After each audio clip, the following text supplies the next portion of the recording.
Hey everyone, hope everyone's doing good. Hope you all are doing happy and doing blessed and doing overall safe. Welcome to the Geek Report for the week ending on October 25th of 2024. We're going to start over in our TV and movie news segment, and we're going to first talk about Henry Cavill set to play in an adaptation of Voltron, the 80s cartoon series. I'm going to kind of talk about this and how this could open the door for other series like that. Series like Mech Warrior, Robotech, among others, okay? Then this past week, Gina Carano released a massive update on her fight with Disney. We're going to talk about this and how this is a shockwave. This is basically a shockwave and an earthquake to Disney's fight against her. Okay, and how this could really change things. I'm going to talk about that a little bit and just give you my overall impressions of it. Then we're going to go on down to video game news. And first off, Black Ops 6 dropped. But it dropped with a little caveat. The campaign will require an internet connection. We're going to talk about what all has been going on with Black Ops 6 so far. And it's only been out for about 2 days as of the recording of this video. But we're going to kind of look at some of the reviews for it so far, and it is getting mixed reviews. And we're also going to kind of talk about this whole issue around the campaign requiring an internet connection. And then another game that dropped this past week was Mech Warrior 5 Clans. As I said a while back, this was one of the games I would buy a PS5 for, okay? Because I am a huge Mech Warrior fan. I love Mech Warrior. I loved Mech Warrior 5 and Clans dropped. So we're going to kind of take a look at some of the reviews concerning Clans, and I'm just going to give you my overall impressions of it. So sit back, relax, grab yourself something to eat, grab yourself something to drink, and let's look at the Geek Report ending in the week of October 25th of 2024.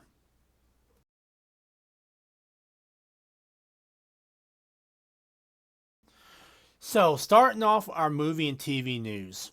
If you were a child of the 80s, like I was, one of probably your most favorite cartoon on TV during the 80s was Voltron. Okay? This was about the 5 lions joined into one, becoming a super robot to save the universe. Okay? Well, now we're getting news that there is going to be an adaptation over on Amazon. And it's going to star none other than Henry Cavill. And this is coming from Deadline as well as some other sites. And it goes on to read this. Henry Cavill charging up for Voltron at Amazon Studios. And it goes down here and it says, DC Universe star Henry Cavill, it should say former DC Universe star, but whatever, is set to headline Amazon MGM's future adaptation of the popular anime Voltron, which Rawson Marshall Thurber is directing. He joins previously announced star Daniel Quintoy. Thurber is directing the film from a script he wrote with Ellen Scheinman. The storyline is being kept secret. Deadline first told you about Amazon MGM Studios winning the Voltron project bid back in 2022. Now, let me kind of talk to you about why I think this is an important thing to talk about. Now, I love Voltron, okay? And the fact that it has Henry Cavill in it gives me great hope for this. Now, there's been a lot of remakes happening lately. And let's just be honest with ourselves. This is Hollywood's attempt to cash in on nostalgia. Because nothing else is working. Okay? None of their newer stuff is working. None of their nonsense is working. So they got to cash in on nostalgia. That's why we got G.I. Joe. That's why we got Barbie. That's why we're getting Voltron. You know, all these old series that people love, that's why we're getting them to come back. Okay? Let's just be honest. This is Hollywood trying to cash in on nostalgia. Okay? Because nothing else they're doing is working. Okay? But the fact that it has Henry Cavill attached to it does give me hope. Now, if they can pull this off, okay, then there are a few other properties they can be bringing also that I have hope they will bring. Among them is Gundam Wing, another property that I watched as a kid. You know, this one was slightly different than Voltron, but it was basically the same idea. Giant robots fighting it out. Okay, that's basically what it was. Another property after that, Robotech. You know, who does not remember the fighters transforming into robots anime. Okay? I mean, if they can do Voltron, they can do Robotech, they can do Gundam Wing. Okay? Another property they can bring is Mech Warrior. Now, at one time, there was a Mech Warrior cartoon show. I will full on admit that. But imagine if they could do that for a TV series. There have been a number of intros to the Mech Warrior games, Battletech, Mech Warrior, whatever you want to call it, that could rival what they saw on TV. Okay? Now, if they can do Voltron, they can bring Mech Warrior to the big screen. They can bring Robotech to the big screen. They can bring Gundam Wing and the Gundam series to the big screen. Okay? They can bring these properties to the big screen. And that's why I have hope for Voltron, honestly. Because if they can do Voltron right, okay, if they can actually respect the property, not try to give us a whole bunch of woke nonsense with it, not try to change it or anything, just give us the property that we remember as a kid, bring it into the modern era, okay, and don't add any political nonsense to it, then I have hope for these other properties, okay? And the fact that it has Henry Cavill on it, okay, that gives me great hope for it. That gives me huge amounts of hope for it. The fact that they have Henry Cavill on it. Because Henry Cavill is like the alpha geek right now, okay? I mean, he left The Witcher because he didn't like the way they were doing the character on The Witcher. Okay? He got burned by DC Comics when he was allowed to announce that he was going to be Superman when in fact it was going to be someone else. Okay? He's like the alpha geek that everyone loves, that everyone responds to. Okay? And he ain't going to ruin that by jumping on board of something he ain't going to get behind. So, with him being on this, I have a lot of faith in Voltron. Now, does that mean that I have complete faith in Voltron? No, it does not. Okay? Let's just be honest. I'm not. Because he is just the actor. He ain't the guy behind it or behind the scenes or directing it or writing it or anything. But with him on it, I feel a whole lot better with it being actually, brought to big screens where it respects the property. Okay? And if they can do that with Voltron, okay, if they can really do that with Voltron, then they can go and they can do it with Robotech, they can do it with Mech Warrior, they can do it with Gundam, whatever Gundam series you want, whether it be Witcher Mercury or the original Gundam series. They could do it with any number of anime. Big O is another one that comes to mind. Outlaw Star, another one that comes to mind. Okay? So that's why I have immense hope for Voltron adaptation over at Amazon. Now, I'm not going to sit here and say, okay, let's all jump behind it and just put blinders on. Let's see a trailer first. Let's see what they're going to do with it. Let's learn some story details, because those have not come out yet. But with Henry Cavill on board, I have immense faith that Voltron will do things right. That it will bring this property that we all know and love to the big screen in a way that respects the property. And if they can do that and be successful, then they can do it with Mech Warrior, Robotech, Gundam, and Big O, as well as so many others that we all want to see.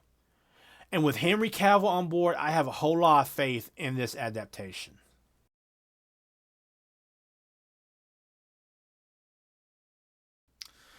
So this past summer, if you do not know already, Gina Carano launched a lawsuit against Disney. Now, she is asserting in her suit that they violated California law that protects actors and actresses who are politically active from being fired for their political views. Okay? I full on believe that that's exactly what Disney did. Okay? If you just look at the history of what went on, you can see that that's why they fired her. But other actors like, say, Mark Hamill, Mark Ruffalo, Pedro Pascal, whose political views went the opposite direction, were not touched. Were not touched one single bit. Okay, weren't given a talking down to or anything. But Gina's views, if they didn't coincide with Lucasfilm, she gets the boot. And she was one of the most popular characters of Star Wars, okay? Well, Disney tried to throw out the lawsuit, and they failed, okay? And as is their right, they want to appeal the decision to Ninth Circuit Court of Appeals, which they're allowed to do, and which they should do, okay? But the one thing they tried to do that has never been done before was they tried to stop Discovery. Now, if you don't know what Discovery is, basically it's where both sides give their information to the other, okay? So Disney can ask Gina for all the information she has concerning her firing, and she can do likewise. That includes minutes of meetings, memos, video conference calls that are recorded, emails, the whole shooting match. And it's all made public, okay? Once this stuff comes out, they can't hide it, okay? That's what Discovery is. Well, this past week, Gina gave us a huge update on this. And this here is coming from her X account, and this is the update. And it says here, update. After the judge denied Disney's request to dismiss my case, Disney requested permission to immediately appeal that decision to the Ninth Circuit Court of Appeals, which is their right, and they should, okay? And continues on and says, and delay all Discovery while that appeal takes place. Understand something, the appeal could take over a year, okay? So they wanted to stop all Discovery until the appeals process went through, okay? Which is unheard of. Unheard of. I've never heard of this happening. And I've listened to lawyers online. I'm not a lawyer, but I've never heard of this happening, okay? I've never heard of this happening. Anyway, it goes on and it says, yesterday, October 16th, 2024, we learned that the judge denied Disney's unusual request. Good for them. I am obviously very pleased with the opportunity to keep moving forward with the judicial process and into Discovery. So we are going to get Discovery, okay? And everything that is put forth in Discovery, whether it comes from Gina's side or Disney's side, will be made public, okay? There is no hiding this. And it keeps on going and saying, while I wish this was not necessary, it is not my desire to be in this battle in court. I will not shrink away from it because it is hard or uncomfortable. Again, a huge thanks to all those who have shown me support daily, to my incredible lawyers, and to Elon Musk and the people at X for the opportunity to continue this lawsuit and seeking justice. This is huge news. This is literally huge news. Let me explain why this is so huge, okay? Gina can literally ask for anything, okay? As long as it pertains to her firing, she can ask for it, okay? If it was meetings, if it was emails, video conference calls, you name it. And in that stuff, whatever else is in there, tough. Just imagine what all could come out. We could finally find out what's been going on behind Lucasfilm. Why did The Last Jedi fail so bad? Why did The Rise of Skywalker happen? What happened to The Mandalorian Season 3, to Ahsoka Season 1, Obi-Wan Season 1? What all happened? Why was she really fired? Okay? Was this because of her political views? Or was this some type of attack against Jon Favreau? I mean, we are going to know so much just from Discovery. Okay? And it's all going to be made public. This is like an atom bomb to Disney and Lucasfilm. Okay? And to kind of put a bow on this, I personally believe that there is going to be firings because of this. When this information comes out, I would not be surprised to hear of firings, of, say, people just walking away, maybe retiring, in particular Kathleen Kennedy, or some type of criminal proceedings, okay? I would not be surprised to hear about that. This is an atom bomb to Disney, okay? And this opens up so much, okay? Just think of how the stockholders who hold Disney stock are feeling, okay? When this stuff hits, and it won't come all at once. It'll probably come in trickles, okay? But just imagine what's going to happen when this stuff hits the wire. When it's revealed what's going on. Because let's face it, this ain't about, Gina getting her job back on The Mandalorian. Okay? This is about vindication for her. You can't pay her off on this, okay? To put it mildly, you have ticked off the wrong woman this time. Okay? And this is going to be an atom bomb to Disney. Okay? And I feel that this alone will be like shockwaves. Okay? And I know there are going to be people out there who say, oh, you're reading too much into this. We are going to get a look behind the curtain. Okay? We're going to get a look at how they do business. Okay? We're going to get a look at who they would hire and who they won't hire. And I would not be surprised to see firings, retirings, where people are retiring or just flat out leaving Disney and Lucasfilm altogether, or even criminal proceedings. That's how bad I think this is going to get. Because for years now, we've known that Disney and Lucasfilm have been bad. We've seen little hints of it. Whether you're talking about the hidden agenda of Disney, or whether you're talking about what she said about the struggle sessions and all that stuff. But I think that was just tip of the iceberg. When this stuff starts dropping and start made public, it is, I personally think it's going to be shockwaves over Disney. And I think there's going to be massive changes. If after this, okay, if this is not as big as I think it is, okay, full on will admit it could not be as big as I think it is. But if this is as big as I think it is, okay, and if there are not massive changes at Disney and Lucasfilm in some way, shape, or form, then Star Wars is dead. It's that simple. It's literally that simple. Okay? This is going to bring about either massive change or it's going to kill Lucasfilm and Disney altogether. And Disney is already on the ropes. They're losing money at the parks. They're losing money on Disney Plus. They're not making what they once were. Star Wars, Indiana Jones, Marvel are all in the garbage. Although I will admit, Marvel is trying to crawl out of the trash heap it's been put in. Okay?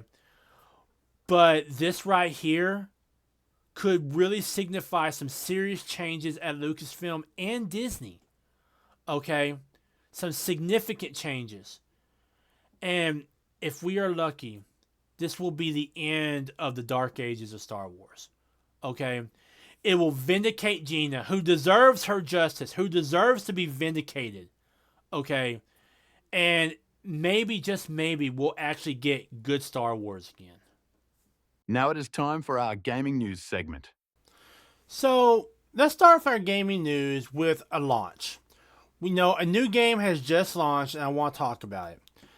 Now, it's kind of become a tradition at this point. Every fall, we get the same things. College football, regular football. We get the leaves changing, we get the time changing, and of course, we get a new Black Ops or Call of Duty title.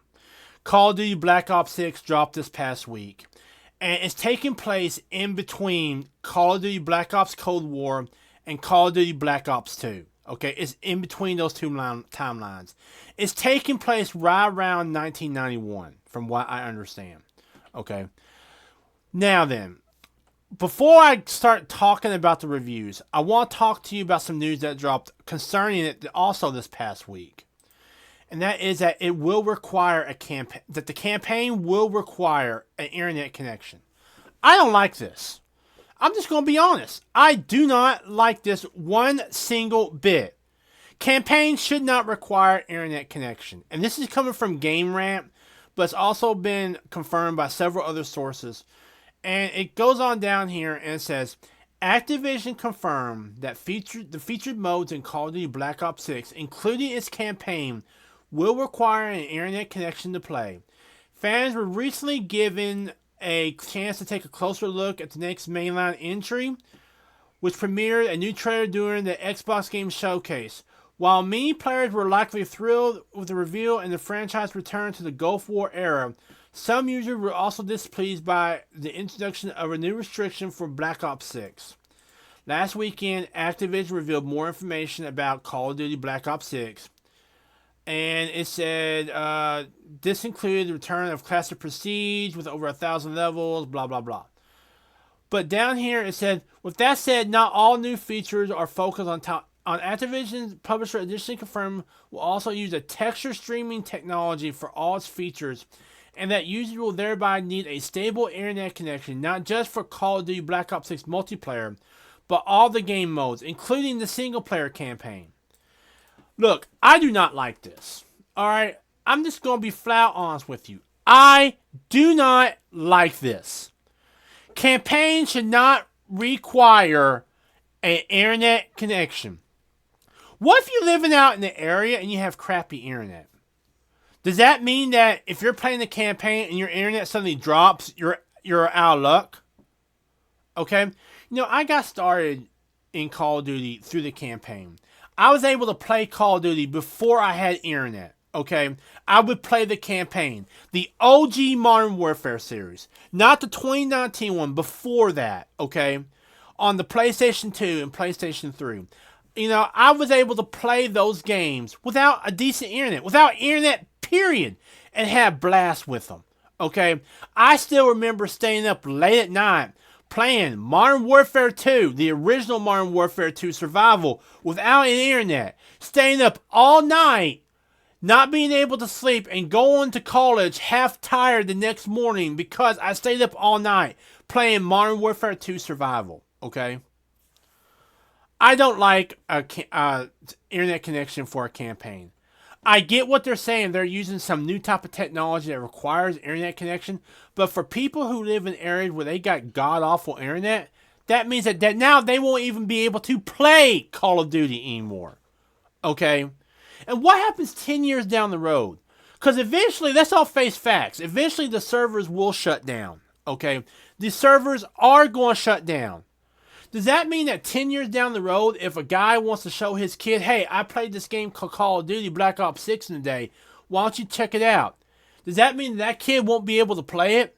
Are they just going to keep on remastering them over and over again to make sure that they're still viable with servers? No, they won't.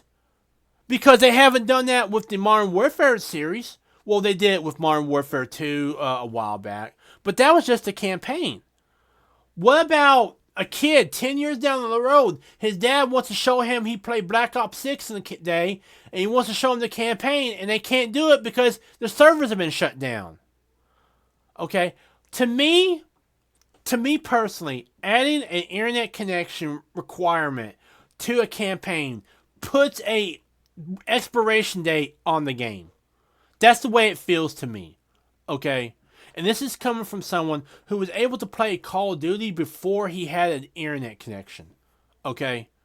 I would buy Call of Duty back in the day just for the campaign because I love the campaign so much. Okay? But that's what it is. They're requiring an internet connection for campaign now. And they're basically putting an end date to the game. They're basically putting an end date to the game. They're basically saying, hey, guess what? You're going to spend $70 for a game that maybe will last 4 years, maybe 5. That's basically what you're doing. Okay? I don't like that. Now then, moving on. Black Ops 6 did drop this past year. This past week, I should say. It did drop this past week. And we're going to check out some of the reviews for it. Now, I'm seeing mixed reviews, okay? And as of the recording of this video, it's been out for 2 days. Okay, so keep that in mind. But I'm seeing mixed reviews. Okay, we got one that says, very fun, design maps, multiplayer, get rid of COD HQ, which I completely agree with that. I don't like COD HQ. I want to just pop it in, download what I need to download, and start it up. Now I have to go to COD HQ and all that. It says here, can't play, continue getting a DirectX, unrecoverable error, and multiple crashes. We got, down here, we got, finally a game is updating simulator has been released. Also, why do they have a separate launcher for Call of Duty Black Ops 6? Buying a new Call of Duty game is like going back to an abusive ex who swears they've changed. I like that one. That's a good one right there because Call of Duty has become so greedy here lately. I mean, just Call of Duty has become like intensely greedy here lately. All right, intensely greedy. And so like they have skill-based matchmaking. They have like that type of skill-based matchmaking which I don't like to begin with because sometimes I just want to log in and play and not have every game turn into an esports event. And now I can't do that because of skill-based matchmaking. And then on top of that, they have these like skins and bundles that will literally cost $30 for you to use just one. Let's say, for example, you wanted a Rambo skin for your character. In order to get that Rambo skin, you've got to buy the entire bundle, which costs $30. You may never use the watch. You may never use the skins for your guns. You may just want the Rambo skin. But you gotta pay $30 for all this stuff. And that's where Fortnite and Call of Duty really diverge in their microtransactions. That over on Fortnite, I can go and I can buy just the player skin for like $10, maybe $5. But over on Call of Duty, I've got to buy the whole set if I want to play as Rambo or the Terminator or something like that. Okay? And that's just for like the movie ones that I know they're going to be coming out with. The other ones, they're like $15, so not really much of a difference. You're talking about for the price, sometimes for the price of a new independent game, I'm paying for a skin to a game. Okay? And I really do think that there is going to come a point where, someone is going to step in and say, hey, this is getting kind of out of hand. And there's going to be some type of regulation concerning microtransactions. But moving on, it says, down here, it says, you'll likely be filled with regret playing it. But you'll have a couple hours of fun. Going on down here, it says, I have to be honest. It says here that you freely use. It says here, I honestly can't remember the last time I had this much fun in Call of Duty. Black Ops 6 is a good game. Is it a perfect game? No, but it's a good game. Is it worth $80? I would have to say no. I'm going to be honest with you. I don't think a game is worth $80 unless it has something special to come in with it. And they're making you pay $80 just for the base game. Nothing special with it or anything. Just the base game. Okay, no. It says here, I would say no, but that's purely because there are extremely few games that are worth that price. But if you're a type that buys Call of Duty every year anyways, you'll have a blast. If you have to preserve your money on Call of Duty means you can't buy other games for half a year, I would say don't buy it or get it via Game Pass, or alternatively, wait until it's on sale. It's inevitable at one point anyways. That said, forget SBMM and forget yearly release cycles. Completely agree with that. Okay? I hate SBMM, and they need to do away with the yearly release cycles. This was a problem that Assassin's Creed had, and Assassin's Creed stopped with the yearly release cycles, and it got better because it gave the developers more time to really flesh out the game, fix all the bugs, and really give us good games. So yeah, I think they need to start with the yearly release cycles in terms of new Call of Duty games. What I would like to see happen, me personally, is they have a year where you get a brand new Call of Duty game, okay? Then you get the next year where you don't get a brand new Call of Duty game. You get some type of DLC for it, okay? Some type of DLC that maybe costs like $20. Then the next year you get a brand new Call of Duty game. And then the year after that you get DLC or some type of remake from another studio or something like that. So you have a new game, then in between that you either get a DLC or some type of remake from a previous game. Okay? That's what I would like to see. Okay? Start with the yearly release cycles in terms of new Call of Duty games.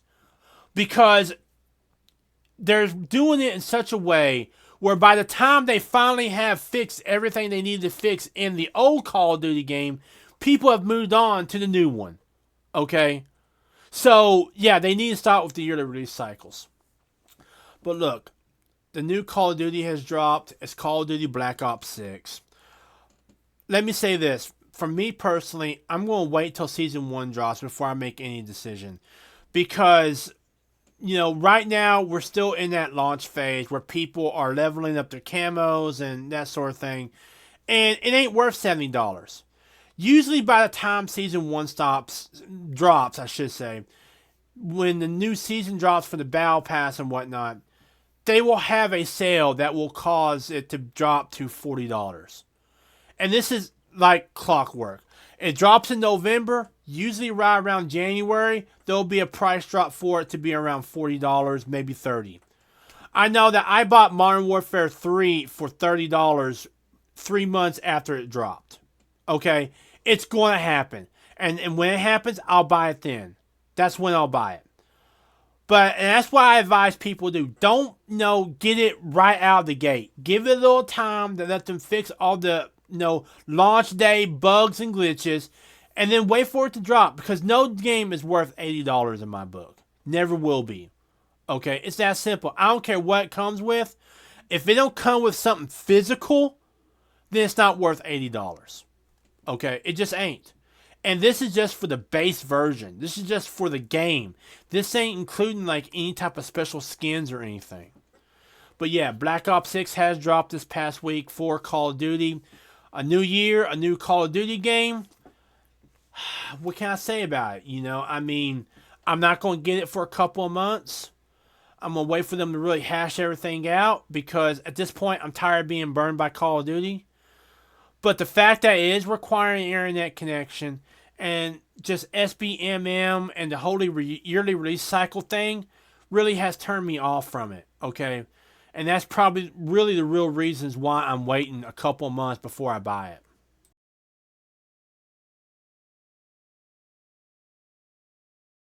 So, ending our gaming news segment, there was something that dropped this past week that I wanted to talk about, and that was MechWarrior 5 Clans. If you remember back in my summer review, MechWarrior 5 Clans was one of those games that I would buy a PS5 for. Okay? Now, it is on PS5, it's on Xbox, and it's on Steam. Okay? So, if we go over to the Steam reviews, these are some of the reviews over on Steam. Okay, and it says the first one is, I've been playing MechWarrior game for 30 years, and for 30 years I've been waiting for a MechWarrior game this good. This is the most story-driven cinematic MechWarrior game by far. While the voice acting dialogue could have been better, they really hit the nail on the head for the BattleTech universe. Okay. So far, what I'm seeing here is mostly positive reviews. Okay, it's got a mostly positive review for it, and you can see here the graph of the mostly positive reviews. Let me say this. I think that MechWarrior is one of those like games that is underutilized. Okay, the best way I can describe the MechWarrior franchise and BattleTech, because in the game form it's called MechWarrior, but on the tabletop game it's called BattleTech. But it's basically the same property, all right. But like the best way I can describe it is kind of like Star Wars meets Game of Thrones. Okay, that's literally the best way I can describe it. Last year, MechWarrior 5 Mercenaries came out. I enjoy it. I still enjoy it, and I plan on buying some DLC for it here in a little bit, as soon as a couple of the DLC drop in price. But I was really excited to see about MechWarrior 5 Clans, because I recognize the time frame they're focusing on with clans. I know what they're talking about, and I was really interested to see how they would do it. I've seen some of the cutscenes. I'm not going to show them here, but I've seen some of the cutscenes over on YouTube. I'm liking what I'm seeing. But I've also heard a few other things that I'm also not liking. Like over here, it says, need another year in development. Should have been a DLC add-on. It says here, let's see if I can keep on going down. Right here. After playing MechWarrior 4 when I was a kid, I was hooked on the game franchise. Same way with me. But for me, it was MechWarrior 2. I played MechWarrior 2, then I played Mech Commander Gold, Mech Commander 2, then I played MechWarrior 3, MechWarrior 3 Black Knight, MechWarrior 4. And the review over here, this negative review says, after playing MechWarrior 4 when I was a kid, I was hooked on this game franchise. When I heard they were rebooting the series with MechWarrior 5 Mercenaries and Battletech, I was super excited only to be disappointed by the truly lackluster gameplay.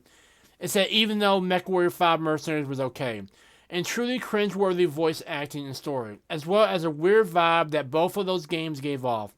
Clans, they have decided to double down on the whatever storyline, and bad voice acting and ending up with a frankly a steaming pile of crap that is, I cannot stress this enough, is literally on par with the abomination that is Hunt Down the Freeman. On top of that, they decided to make the mech loadout editing the most unintuitive out of all the MechWarrior games. Seriously, it's like someone who wasn't even a fan of the games made the game. I really would have preferred a game where they focus on zero story and focus entirely on gameplay. Shame on the developers for terrible game design. Shame on Piranha for hiring such an incompetent dev team. And shame on anyone who gives this game a positive review. Okay. But I'm seeing mostly positive reviews here. That was just one review. Actually, so far I've only seen 2 negative reviews so far. There's a third one down here, but I don't really think that's a negative review so much as them commenting on the game. But I'm seeing mostly positive reviews. Here's a negative review right here. It says MechWarrior is a series of Battletech simulators that has been around for 35 years. Unfortunately, MechWarrior 5 Clans decided to take things in a decidedly arcade-style direction with an unwanted and unnecessary addition of boss fights. That's right, actual boss fights, complete with a big dorky boss health bar that pops up at the top of the screen for drama, I guess. It's abundantly clear that someone with pull saw a Let's Play of Armored Core 6 and said, let's do that. And nobody was able to talk them down from it. It's a shame because that's a lot of love here, especially if you're a Clan fan.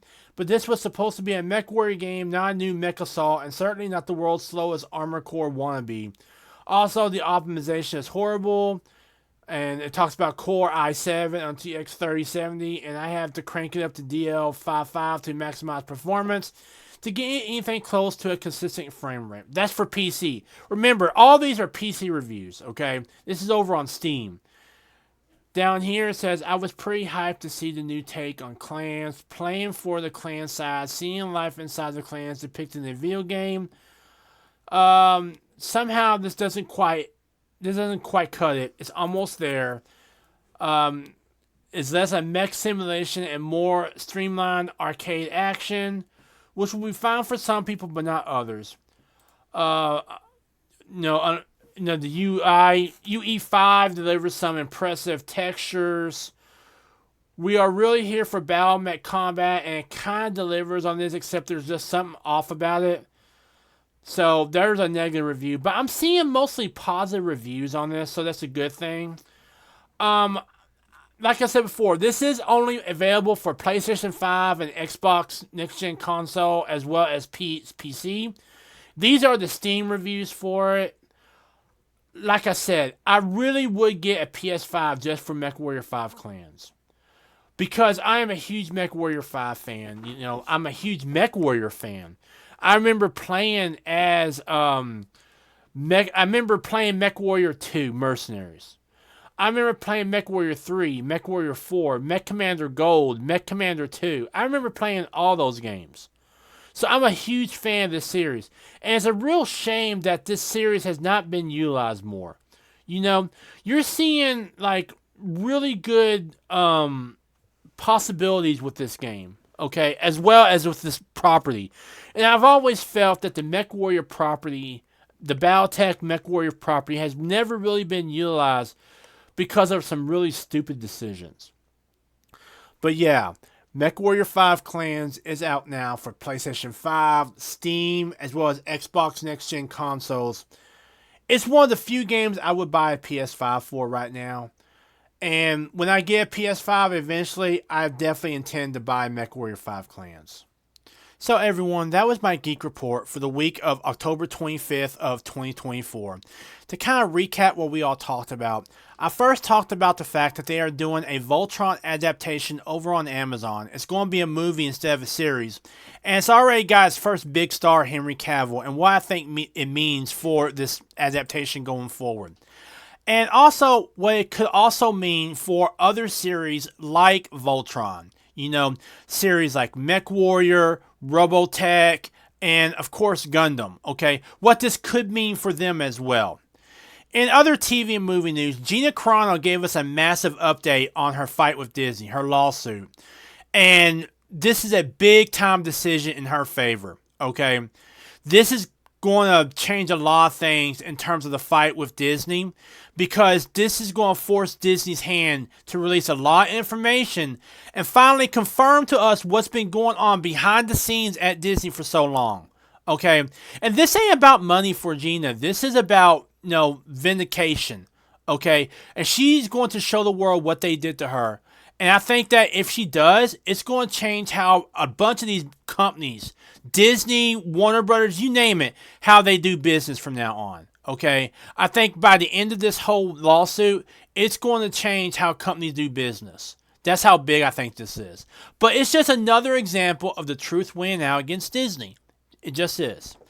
Over in gaming news, we talked about Black Ops 6 finally launching, but I also talked about the fact that the campaign will require an internet connection and why I am totally against this, okay? Look, I got started in gaming before campaigns required an internet connection, okay?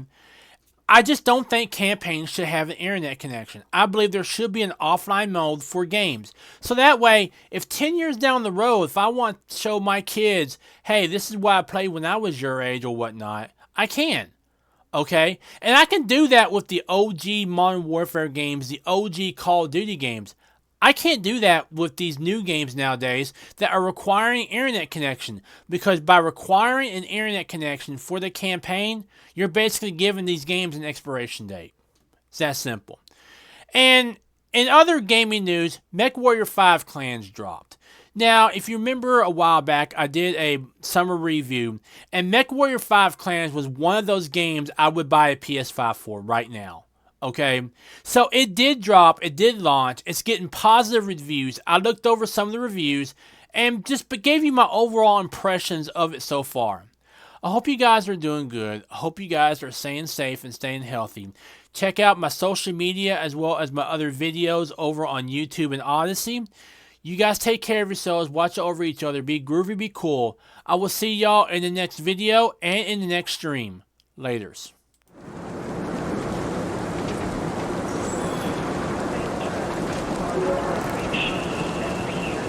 And the grey hollow at their core, silent, feel the dome over higher streets. And every step that dies, it's simply like a